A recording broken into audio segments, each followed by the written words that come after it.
बिस्मिल्लाहिर्रहमानिर्रहीम। थंबनेल आपने देखा और आज आप सोच रही होंगी कि आपी ने ये क्या बात कर दी, एक उल्टी ही बात, एक नई ही बात कर दी कि शोहर को बदलना है तो शोहर को बदलना छोड़ दें। तो चलें इसकी वजाहत भी मैं आपको आगे चल के करती हूँ। ऐसा होता है ना कि एक बीवी सिर्फ ये चाह रही होती है कि उसका शोहर ज़रा नर्म हो जाए, ज़रा मोहब्बत से बात कर ले, ज़रा उसकी कदर कर ले, लेकिन वो जितना कोशिश करती है शोहर उतना ही दूर हो जाता है। फिर औरत ये सोचती है कि आखिर मैं कहाँ गलत हूँ। तो माय डियर क्वींस, आज की वीडियो शायद बहुत सी बीवियों की आंखों में आंसू ले आए, क्योंकि आज हम बात करेंगे उस सच की जो हर औरत जानती है मगर मानती नहीं है। आई नो कि आप थक चुकी हैं अपने शोहर को समझा समझा के। आपको लगता है कि जितनी ज़्यादा आप कोशिश कर रही हैं बात उतनी ही बिगड़ती जा रही है। तो आज मैं आपको एक ऐसी उल्टी बात बताऊंगी जो सुनने में शायद आपको अजीब लग रही हो, लेकिन इंशाल्लाह 100% ये काम करेगी। अगर आपने शोहर को बदलना है तो उन्हें बदलना छोड़ दें। हम गलती कहाँ करते हैं? जब हम किसी को बार बार टोकते हैं, बहस करते हैं या उनकी गलतियाँ निकालते हैं, तो सामने वाला इंसान जो है ना वो डिफेंसिव हो जाता है और वो बदलने की बजाय खुद को सही साबित करने की कोशिश में लग जाता है। याद रखें, इंसान जो होता है ना वो दबाव से नहीं, वो एहसास से बदलता है। तो आज की इस वीडियो में हमने यही सीखना है कि किस तरह से हम बिना उनको बदलने की नीयत करें और बिना खपे, बिना परेशान हुए शोहर को बदलने के कुछ चंद स्टेप्स ले सकते हैं और जिससे आपकी ज़िंदगी में सुकून आ जाएगा। अस्सलामु अलैकुम माय डियर क्वींस, कैसी हैं आप सभी लोग? उम्मीद है खैरियत से होंगी और अल्लाह ताला की नेमतों, रहमतों और बरकतों को खूब खूब इंजॉय कर रही होंगी। अल्हम्दुलिल्लाह मैं भी बिल्कुल ठीक ठाक हूँ और हर हाल में अल्लाह पाक की बहुत बहुत ज़्यादा शुक्रगुजार हूँ। यहाँ आप वीडियो में मेरी कुछ आज सेल्फ केयर रूटीन भी देखेंगे और आज कुछ चीज़ें जो है मैंने न्यू ट्राई की हैं वो भी मैं आपको बताऊँगी। बच्चे स्कूल चले गए थे और जब वो स्कूल से आते हैं ना तो गर्मी और पसीने से उनका बुरा हाल हुआ होता है। तो मेरी ये कोशिश होती है कि जब वो स्कूल से आए ना तो उनके लिए कोई ना कोई ऐसी चीज़ रखी हो जिनसे उनके दिल को सुकून मिल सके, ठंडक मिल सके। तो ज़्यादातर तरबूज पड़ा होता है या फिर शरबत वगैरह मैं बना के रख लेती हूँ। तो आज घर में बादशाह सलामत दूध लेके आए हुए थे तो मैंने सोचा कि चलें उनके लिए कुल्फ़ी बना लेती हूँ। अच्छा, मैंने ना कुछ दिन पहले आपके साथ रेसिपी भी शेयर की थी। बादाम, अखरोट, 4 मगज़ और तिल और फूल मखाना, ये सारी चीज़ों का मिक्स करके ना मैंने पाउडर बना के रखा हुआ है। वही पाउडर 2-3 चम्मच वो इसमें मैंने डाल दिए थे। दूध में फ्रिज में रख दूंगी और जब तक वो आएंगे तब तक ये माशाल्लाह से जम चुकी होंगी और फिर बच्चे जो हैं वो भी खुश होकर खा लेंगे। और दूसरी चीज़ जो है ना वो मैं बना रही हूँ यहाँ पे बादशाह सलामत के लिए। ये मैंने सुबह बना के दिया था बादशाह सलामत को खजूर के अंदर सौंफ डाल के। तो बात हो रही है आज शोहर को बदलने की, तो मैं आपको ये भी बताना चाहती हूँ कि जिस तरह से मैं आपको अपनी सेल्फ केयर की बात कर रही होती हूँ ना, इस तरह से हम अपने शोहरों का भी जब ख्याल रखेंगी ना तो भी उनको अच्छा भी लगेगा, उनकी सेहत भी ठीक रहेगी और वो हमारे लिए बहुत अच्छा काम भी कर सकेंगे। बादशाह सलामत ने ना मुझसे तज़किरा किया था खजूर में सौंफ डालकर खिलाया करो, तो मुझे भी दिया करो और ख़ुद भी खाया करो। पहले तो मैंने बड़ी इसको आम सी बात समझी थी, लेकिन जब मैंने इस पर तहकीक की ना तो इसके नताइज देखकर मैं खुद हैरान रह गई। इसमें जो सबसे बड़ी और अच्छी बात मुझे ये लगी और वो हमारे टॉपिक के रिलेटेड भी है कि इसमें असाबी सुकून और गुस्से का इलाज भी है। जी हाँ, नर्वस सिस्टम का इलाज। खजूर में मैग्नीशियम होता है, पोटाशियम वाफर मिकदार में होता है और इंसानी इस असाब को ये बहुत ज़्यादा पुरसुकून कर देता है, ब्लड प्रेशर को कंट्रोल कर देता है और सौंफ की तासीर ठंडी होती है और ये ज़हनी स्ट्रेस को कम करने में मददगार होती है। जब आप ये शोहर को खिलाती हैं तो उनके मिजाज की जो तलखी है, जो दिन भर की थकन है, वो कम हो जाती है और जिससे वो घर आकर चिड़चिड़ेपन का शिकार नहीं होते और इससे जो नज़र की बीमारियां होती हैं ना वो भी दूर होती हैं, नज़र तेज़ हो जाती है। और बादशाह सलामत मुझे कह रहे थे कि नज़र का ना मुझे काफ़ी कमज़ोरी महसूस हो रही है, तो उसकी वजह से भी मैंने उनको ये बना के देना शुरू किया था। दूसरी बात कि साइंस ये कहती है कि हमारा जो मैदा होता है ना वो हमारा दूसरा दिमाग होता है। अगर स्टमक ख़राब हो तो इंसान को गुस्सा जल्दी आ जाता है। तो सौंफ और खजूर का मिलाप हाजमे को बेहतरीन बनाता है, गैस और तेज़ाबियत को भी ख़त्म करता है। जब इंसान जिस्मानी तौर पर हल्का फुल्का महसूस करता है तो वो दूसरों के साथ भी नरम हो जाता है। तो काम से थके हारे शोहर को जब आप खजूर और सौंफ देंगी तो उन्हें फौरी ग्लूकोज मिलेगा जो इन्हें एकदम तवाना कर देगा। एक पुरसुकून और तवानाई से भरपूर इंसान से बात मनवाना भी आसान होता है। और सबसे बड़ी बात कि जब वो देखेंगे ना कि आप उनके लिए इतना एहतमाम कर रही हैं और उनकी सेहत का ख्याल कर रही हैं तो वैसे ही उनका दिल जो है वो पिसट जाएगा। तो समझदारी इसी का नाम है कि आप शोहर की सिर्फ ज़हनी तरबियत ना करें बल्कि उनकी जिस्मानी सेहत का भी ख्याल रखें। जब आप प्यार से खजूर के ज़रिए उनकी खिदमत करती हैं तो उनके दिल में भी आपके लिए एक ख़ास जगह बन जाती है, जिनसे आप किसी को बदलने की बजाय उनका दिल जीत लेती हैं। अच्छा, एक और बात मैं आपको बता देती हूँ कि एक माहिर नफ्सियात के पास एक खातून पहुँची और अपने शोहर के सख्त मिजाज से वो बहुत ज़्यादा परेशान थी।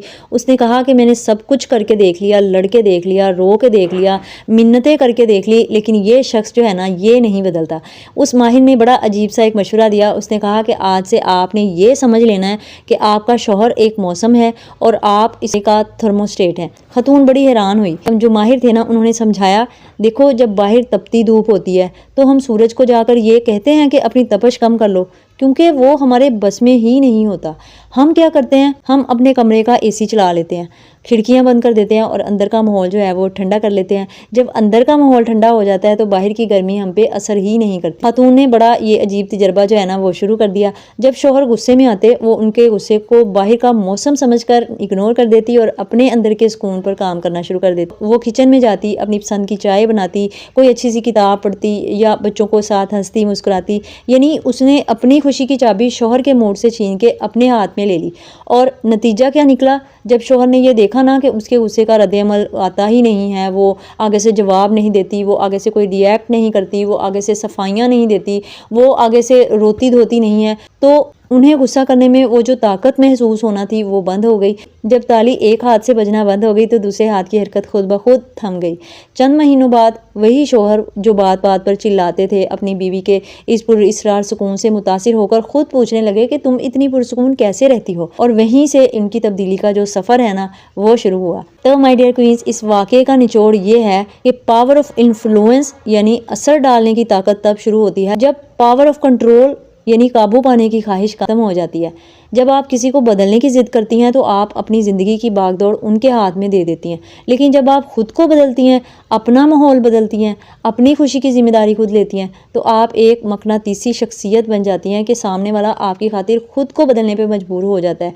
और ये मैं ऐसे ही बात नहीं कर रही, साइंस के मुताबिक मैं आपको बताती हूँ। अगर आप एक कमरे में बहुत खुश मिजाज बनकर बैठेंगी ना तो वहाँ मौजूद उदास शख्स का मूड भी 15 मिनट में बेहतर होना शुरू हो जाएगा। तो अगर आप ये चाहती हैं कि शोहर का मूड बदले तो पहले अपने मूड को खुशगवार बनाएं। आपका सुकून उनके गुस्से का बेहतरीन इलाज होता है। तो एक थकी हारी और चिड़चिड़ी औरत कभी किसी मर्द के बदलने का हौसला नहीं दे सकती। एक क्वीन वही है जो अब पहले अपने ताज यानी अपनी जहनी सेहत को संभालती है और फिर वो दूसरे को बदल सकती है। तो ये आप भी सारी बहनें जानती हैं, मैं भी जानती हूँ कि एक शोहर को आप ज़बरदस्ती बदलने निकलेंगी तो कभी भी ये पॉसिबल नहीं है। आपकी शादी को 20-20 साल गुजर जाते हैं, 25 साल, 30-30 साल गुजर जाते हैं, लेकिन आखिर में जो है ना वो बहनें यही शिकवा कर रही होती हैं कि ये नहीं बदलेगा, ये नहीं सुधरेगा। और यहाँ पे मैंने कुछ क्यूब भी बनाए थे अपनी स्किन के लिए। इसमें मैंने खीरा कद्दूकश करके डाल दिया था और पुदीना डाल दिया था और कुछ मेरे पास थोड़ा सा कलवंजी का पाउडर पड़ा हुआ था वो मैंने डाल दिया था, वो भी मैंने अपनी स्किन के लिए ही रखा हुआ है। बाकी आप इसमें आलू कद्दूकश करके उसका पानी डाल सकती हैं। इसका क्यूब बना के वो आप अपनी स्किन पे आपने सिर्फ रब करना होता है और इससे स्किन टाइट भी हो जाती है, वाइट भी हो जाती है। और अगर आपके चेहरे पर एक्नी है, दाने हैं, छाइयाँ हैं तो फिर आप नीम के पत्तों को उबाल के उसका पानी भी ले सकती हैं। मैंने भी इस तरह के 2-3 क्यूब्स बना लिए थे और मैं इनको 1 बाय 1 करके 1-2 दिन तक चलाती रहूँगी और अपनी स्किन पे रब करती रहूँगी। तो अगर आप कहेंगी तो मैं इस पर पूरी वीडियो भी बना दूँगी, जो इनके फ़ायदे हैं वो भी तफसील के साथ बता दूँगी। लेकिन अभी हमारा जो टॉपिक है दूसरा है, तो चलें अपने टॉपिक की तरफ आ जाते हैं। अगर आप शोहर को ज़बरदस्ती बदलने निकलेंगी ना तो ये ऐसे ही है जैसे आप मुट्ठी में पानी को ज़ोर से पकड़ने की कोशिश करेंगे। आप जितना ज़ोर लगाएंगी पानी उतना ही हाथ से निकलता जाएगा। और जनाब, मर्द को हर वक्त बदलने की कोशिश करना ऐसा ही है जैसे पौधे को ज़ोर से खींचकर बड़ा करना, वो बढ़ने की बजाय टूट जाता है। रिश्ते ज़बरदस्ती नहीं बदलते, ये ऐसे हैं जैसे खुशबू, जितना प्यार से फैलाओगे उतनी देर तक महकेगी। अगर आप हर वक्त शोहर की गलतियां गिनवाती रहेंगी तो ऐसे ही रहेगा जैसे ज़ख्मी हाथ पर बार बार हाथ रखना। दर्द कम नहीं होगा बल्कि बढ़ जाएगा और इसका जो दर्द है ना वो शोहर से ज़्यादा आपको ही होगा। तो समझदारी के साथ आपने उनको किस तरह से तब्दील करना है। सबसे पहली बात कि जब आप अपनी सारी तवानाई दूसरों की सलाह पर लगा देती हैं तो आप अपनी ज़ात को भूल जाती हैं। जब आप खुद को अहमियत देना शुरू करेंगी, अपनी हॉबी या अपनी खुशी पर तवज्जो देंगी तो आपके शोहर को आपकी शख्सियत में एक मुस्बत तब्दीली नजर आएगी जो इन्हें आपकी तरफ मतवज्जो कर देगी। दूसरी चीज़, तारीफ की ताकत। शिकवा करने की बजाय दिन भर में कोई एक ऐसी बात ढूंढें जिस पर आप उनका शुक्रिया अदा कर सकें। इंसान फितरी तौर पर उसके लिए ज़्यादा बेहतर बनने की कोशिश करता है जो उसे सराहता है, जो उसकी तारीफ करता है। छोटी छोटी बातें, छोटे छोटे अमल उनके ढूंढें। बल्कि मैं कहती हूँ कि एक कॉपी पेंसिल लें और आज ये लिखें कि आपके शोहर में कौन कौन सी अच्छी आदतें हैं और फिर उन अच्छी आदतों को आप एक एक करके उनकी तारीफ करना शुरू करें कि हाँ भाई मुझे आपकी ये आदत जो है वो बहुत ज़्यादा पसंद है। तो बहुत सारी हो सकती हैं। मतलब अब मैं आपको कल की बात बताती हूँ। बादशाह सलामत जो है ना वो सुबह 5 बजे उठते हैं, पहले वो खेलने चले जाते हैं, खेल के आते हैं तो फिर नाश्ता करते हैं, तैयारी करते हैं और चले जाते हैं। ये परसों की बात है कि वो तकरीबन 11:30 बजे रात को घर वापस आए हैं। ऑफिस में कोई काम था, वैसे वो 6-7 बजे तक आ जाते हैं, लेकिन काम ज़्यादा था तो वो उनको आउट ऑफ सिटी भी जाना पड़ गया। तो वो 11:30 बजे जब घर वापस आए हैं ना, तो वो मुझे इतना कोई ज़्यादा दुख हो रहा था कि ये इंसान कितनी ज़्यादा मेहनत करता है अपने बच्चों के लिए। और मैं अपने बच्चों को भी ये बता रही होती हूँ कि आपके बाबा कितनी ज़्यादा मेहनत करते हैं, सुबह के गए शाम को आते हैं, और कि आप ये जो पंखा चल रहा है, सोफे पे आप बैठे हुए हो, LCD आपके लगी हुई है, YouTube आप देख रहे हो और आराम से मज़े में बैठ के आप तरबूज खा रहे हो, तो ये इसका सारा क्रेडिट जो है ना वो आपके बाबा को जाता है। इस तरह से जब आप और आपके बच्चे उनको इस तरह की छोटी छोटी चीज़ों का क्रेडिट देंगे, उनको सराहेंगे, तो यकीन करें कि वो बहुत ज़्यादा आपके साथ अच्छा बिहेव करेंगे। और उनको ये भी अच्छा लगेगा कि मेरी जो घर में बैठी हुई मेरी बीवी है ना, उसके हाथ में मेरे बच्चे सेफ हैं, और उसके हाथ में ये नहीं है कि मैं बाहर चला जाऊँगा और वो मेरे बच्चों को बताएगी कि तेरे प्यो ने मेरे नाल ऐ ज़्यादती की थी, आपके बाप ने मेरे साथ ये किया, ये किया। तो बहरहाल आपके शोहर को भी ये पता होना चाहिए कि आप अपने बच्चों को उनके बारे में कितने पॉजिटिव रिमार्क्स रखती हैं, पॉजिटिव चीज़ें बताती हैं। जब वो बड़े हो जाएंगे तो वो किस तरह से इसका क्रेडिट जो है वो बड़े होने तक आपको देते रहेंगे, क्योंकि आज के दौर में ये बहुत बड़ा मसला है कि बच्चे आपको छोटी उम्र से ही ये कहना शुरू कर देते हैं कि आपने किया ही क्या है, ये तो सब वालिदैन करते हैं और ये तो आपका फ़र्ज़ है। तो ये बताना भी अब बहुत ज़रूरी हो गया। अच्छा, हम ना वॉक करने जाते हैं तो वहाँ पे ना झोंपड़ियों में कुछ फैमिलीज़ बैठी होती हैं, उन्होंने ना छोटे छोटे टेंट लगाए हुए हैं, और वहाँ पे मच्छर, गर्मी, गंदगी और ना बिजली, गैस, पानी कुछ नहीं होता। और मैं देखती हूँ कि एक ना माहौल सा बना होता है, इर्द गिर्द बच्चे खेल रहे होते हैं, कुछ रेडियो पे बैठे होते हैं, कुछ 2-3 औरतें जो हैं वो चारपाई पे बैठ के कह लगा रही होती हैं, हंस रही होती हैं। अगले दिन ना मेरे बच्चे भी मेरे साथ गए, तो बाबा उनके आगे आगे जा रहे थे, तो बच्चे जो हैं वो पीछे पीछे जा रहे थे। फिर मैंने बच्चों को दिखाया कि ये देखो कि इनकी भी एक लाइफ है, यहाँ पे वॉशरूम की सहूलत नहीं है, अगर इमरजेंसी किसी को हो जाती है तो वो कहाँ पे जाएंगे, यहाँ पे अगर इतनी ज़्यादा गर्मी है, प्यास लगे तो यहाँ पे पानी का कोई इंतज़ाम नहीं है, यहाँ पे बिजली नहीं है, गैस नहीं है, बेसिक ज़रूरतें जो होती हैं ना इंसान की वो नहीं है यहाँ पे। लेकिन बच्चे खुश हैं, हंस रहे हैं, खेल रहे हैं। और यहाँ पे हमारे 1 घंटा लाइट बंद हो जाए तो बच्चे चीखने चिल्लाने लग जाते हैं कि ये क्यों हो गया, कैसे हो गया। और अगर उनकी कोई फरमाइशी चीज़ हम बना के ना दें तो फिर वो कहने लग जाते हैं कि आपने ये चीज़ हमें ला के क्यों नहीं दी, ये चीज़ हमने मांगी थी, हमें ये चीज़ प्रोवाइड नहीं की। तो तब मैं उनको ये बता रही होती हूँ कि ये देखो कि इनकी भी एक लाइफ है और एक वो लाइफ है जो आपके बाप ने आपको दी हुई है। तो इस तरह से खुदारा अगर आपके दरमियान में कोई भी प्रॉब्लम्स हो भी रहे हैं, आपके अज़दवाजी मामलात कुछ गलत हो भी रहे हैं, तो कभी भी बच्चों के जहन तक ये बात ना जाने दे, बल्कि किसी भी रिश्ते के बारे में बच्चों को नेगेटिव ना होने दे। चले खैर, ये तो टॉपिक फिर और तरफ चले जाएगा अगर मैं दूसरे रिश्तों की बात करूंगी, लेकिन इस टाइम जो है हम बात कर रहे हैं शोहरों की। तो बहनों से जो बहुत ज़्यादा अपने शोहरों से दुखी हैं, लेकिन आप अपने बच्चों के कानों में इस तरह की कोई बात ना डालें, क्योंकि बहरहाल बाप जो होता है ना, एज अ बाप वो अपनी औलाद के लिए बहुत बेहतरीन है और बहुत ज़्यादा कुर्बानियाँ दे रहा होता है। वो आपके लिए भी रहा होता है। मतलब जब वो बाहर घर से जाता है, वो कमाता है, तो वो सिर्फ थोड़ी ना बच्चों को ही खिलाता है, आपका भी तो उसमें हिस्सा होता है ना। आप भी कपड़े पहनती हैं, आप एक छत के नीचे इज्जत से रह रही होती हैं। तो जब वो गुस्सा करते हैं ना, तो फिर भी आपने बजाय गिला शिकवा करने के सिर्फ खामोशी इख्तियार करनी है। और यकीन करें, मैं खुद अपनी बात करूँ ना, मैंने जितनी बार भी अपनी सफाइयाँ दी हैं, उनको बात मनवाने की कोशिश की, तो मैं 1 इंच भी उनको अपनी जगह से नहीं हिला सकी। तो इसी तरह से होता है, उनको पता होता है कि हमारी 100% गलती है, लेकिन जब आप इनको बता देती हैं ना कि ये यहाँ पे गलत मैं नहीं आप हो, तो फिर उनकी ज़िद बन जाती है अपने आप को सही साबित करना, और फिर वो जानबूझ के आपके साथ और ज़्यादा गलत हो जाएंगे, लेकिन सही नहीं हो सकते, बदल नहीं सकते, उनके साथ कोई खैर की तवक्को नहीं कर सकती। अच्छा, बाज़ औरतें जो होती हैं ना, वो सिर्फ एक काम करती हैं, ये क्यों नहीं किया आपने, आप कभी नहीं बदलेंगे, देखो फ़लाँ के शोहर ऐसे हैं। और आहिस्ता आहिस्ता मर्द घर से इमोशनली दूर होने शुरू हो जाते हैं। मर्द को बार बार की तनकीद अपनी इज्जत पर हमला लगती है। आपने देखा होगा कि जितना मर्द को दबाने की कोशिश करें, वो उतना ही ज़िद्दी हो जाता है। इस्लाम भी हमें यही सिखाता है कि नसीहत का लहजा नरम होना चाहिए। हज़रत मूसा अलैहिस्सलाम को भी अल्लाह ताला ने फरमाया कि फ़िरौन से नरमी से बात करना। तो सोचें, जब अल्लाह फ़िरौन के लिए नरमी का हुक्म दे सकता है, तो हमारा शोहर तो फिर भी हमारा अपना है। तो कभी कभी ना खामोशी 100 चीखों से ज़्यादा असर रखती है। लहजों की तलखी रिश्ते जला देती है, मोहब्बत मोहब्बत की नरमी दिल भी पिघला देती है। शोहर का मुआवजा कभी किसी से ना करे। शोहर सब कुछ बर्दाश्त कर लेता है मगर कंपैरिजन कभी बर्दाश्त नहीं करता। फ़लाँ अपनी बीवी को घुमाने लेके जाता है, फ़लाँ इतने पैसे देता है, फ़लाँ इतना केयरिंग है। ये जुमले मर्द के दिल में नाकामी भर देते हैं और फिर वो सोचता है कि मैं कभी अच्छा हो ही नहीं सकता और वो फिर कभी अच्छा बनता भी नहीं है। हर घर की आजमाइश अलग होती है। सोशल मीडिया ने ना औरतों को दूसरों की ज़िंदगियों से हसद करना सिखा दिया है, मगर हर खूबसूरत तस्वीर के पीछे भी हज़ार दुख होते हैं। अपने शोहर की छोटी छोटी खूबियों को देखना शुरू करें। अगर वो थके हारे हर रोज़ घर आते हैं तो ये भी उनकी एक मोहब्बत है।